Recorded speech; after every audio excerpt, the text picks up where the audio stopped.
بسم اللہ الرحمن الرحیم الحمد للہ وکفا وسلام علی عبادہ الذین اصطفیٰ اما بعد۔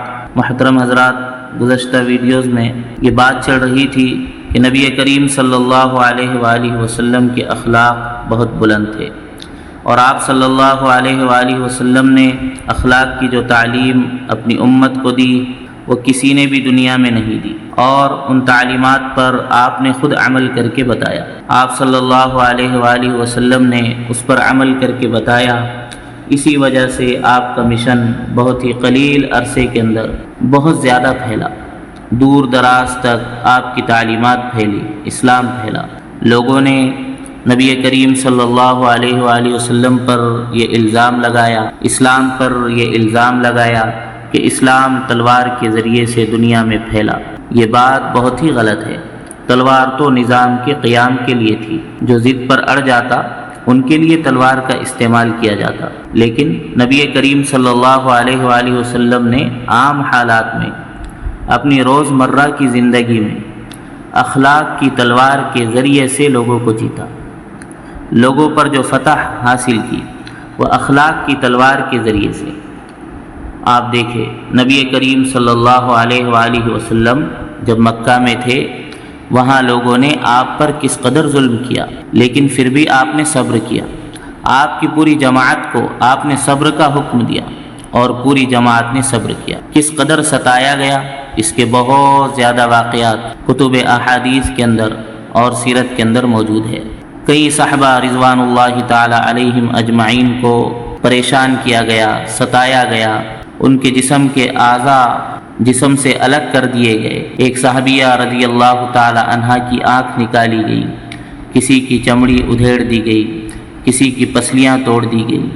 تو کئی ایسے واقعات موجود ہیں، لیکن تمام صحابہ رضی اللہ تعالیٰ عنہم نے صبر کیا۔ لیکن جب نبی کریم صلی اللہ علیہ وآلہ وسلم مدینہ میں تشریف لائے تو مدینہ میں آتے ہی آپ صلی اللہ علیہ وآلہ وسلم کے پاس پاور آ گیا تھا، آپ کے پاس طاقت آ گئی تھی، آپ کے پاس قوت آ گئی تھی۔ آپ صلی اللہ علیہ وسلم چاہتے تو تمام ستانے والوں سے انتقام لے سکتے، لیکن آپ صلی اللہ علیہ وسلم نے کسی سے انتقام نہیں لیا، کسی کو نہیں مارا گیا۔ ایک واقعہ بھی نہیں ملے گا کہ اللہ کے نبی صلی اللہ علیہ وآلہ وسلم نے انتقام لیا ہو۔ میں نے آپ کو گزشتہ ویڈیو میں بتایا تھا کہ رئیس المنافقین عبداللہ ابن ابی ابن سلول نے آپ صلی اللہ علیہ وسلم کو اپنی پوری زندگی میں ستایا، لیکن آپ نے اس سے کوئی انتقام نہیں لیا، آپ نے اس سے کوئی بدلہ نہیں لیا۔ کئی مثالیں اس کی آپ کو ملے گی۔ جب مکہ فتح ہوا اور نبی کریم صلی اللہ علیہ وسلم لے کر صحابہ اکرام کو نکلے، 10,000 کی فوج تھی، کوئی معمولی فوج نہیں تھی، 10,000 لوگ آپ صلی اللہ علیہ وسلم کے ساتھ۔ اور ایک صحابی رضی اللہ تعالی عنہ حضرت سعد بن عبادہ رضی اللہ تعالیٰ عنہ، انہوں نے یہ نعرہ بھی بلند کیا، الیوم یوم الملحمہ، کہ آج بدلے کا دن ہے، آج انتقام کا دن ہے۔ وہ لوگ جنہوں نے اللہ کے نبی کو ستایا تھا، آج ان سے انتقام لیا جائے گا۔ وہ لوگ جنہوں نے صحابہ کو ستایا تھا، آج ان سے انتقام لیا جائے گا۔ وہ لوگ جنہوں نے نبی کریم صلی اللہ علیہ وسلم کو گھر سے نکالا تھا اور آپ صلی اللہ علیہ وآلہ وسلم کے گھر کے اوپر قبضہ کیا تھا، ان تمام لوگوں سے انتقام لیا جائے گا۔ نبی کریم صلی اللہ علیہ وسلم کو بتایا گیا کہ آپ صلی اللہ علیہ وآلہ وسلم کے ایک صحابی حضرت سعد بن عبادہ رضی اللہ تعالیٰ عنہ نے ایسا اعلان فرمایا، تو نبی کریم صلی اللہ علیہ وسلم نے ان کے ہاتھوں سے علم لے لیا، جھنڈا لے لیا، اور ان کے بیٹے کو دے دیا، اور آپ نے فرمایا الیوم یوم المرحمہ، جا کر یہ اعلان کر دو کہ آج تو رحم کرنے کا دن ہے، آج تو معاف کرنے کا دن ہے۔ جبکہ آپ صلی اللہ علیہ وآلہ وسلم طاقت میں تھے، پاور میں تھے، اور مشرکین مکہ مغلوب تھے۔ آپ صلی اللہ علیہ وسلم چاہتے تو ان سے انتقام لے سکتے تھے، آپ صلی اللہ علیہ وسلم چاہتے تو ان سے بدلہ لے سکتے تھے۔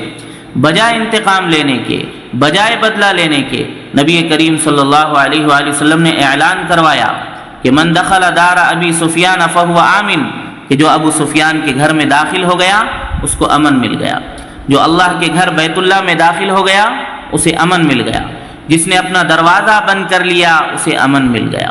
اور جب یہ تمام کے تمام لوگ جنہوں نے اللہ کے نبی صلی اللہ علیہ وسلم کو ستایا تھا، آپ صلی اللہ علیہ وآلہ وسلم کی بارگاہ میں حاضر ہوئے تو آپ نے پوچھا بتاؤ تمہارے ساتھ کیا کیا جائے؟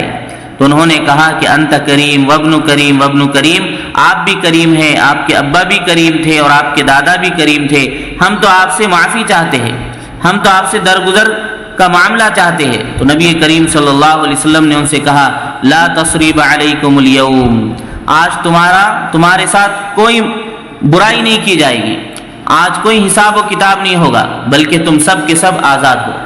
نبی کریم صلی اللہ علیہ وآلہ وسلم نے ان ستانے والوں کو معاف کر دیا۔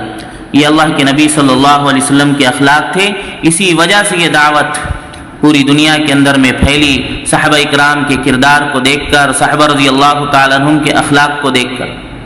تو اللہ تبارک و تعالیٰ سے ہمیں بھی دعا کرنی چاہیے کہ اللہ تعالیٰ ہمیں بھی ایسے اخلاق عطا فرمائے، اور ان اخلاق کو اپنانے کی کوشش کرنی چاہیے۔ اپنے آپ پر انسان کو جبر کرنا چاہیے کہ یہ اخلاق اس کے اندر میں آ جائے، اسے مجاہدہ کرنا چاہیے، مشقت اٹھانی چاہیے اپنے نفس کے اوپر، اسے جو ہے جبر کر کے ان اخلاق کو اپنی زندگی کے اندر لانے کی کوشش کرنی چاہیے۔ اللہ تبارک و تعالیٰ سے دعا ہے کہ اللہ تعالیٰ ہمارے اندر یہ بہترین اخلاق جو نبی کریم صلی اللہ علیہ وآلہ وسلم کے اندر تھے پیدا فرمائے۔ آمین۔ وآخر دعوانا ان الحمد للہ رب العالمین۔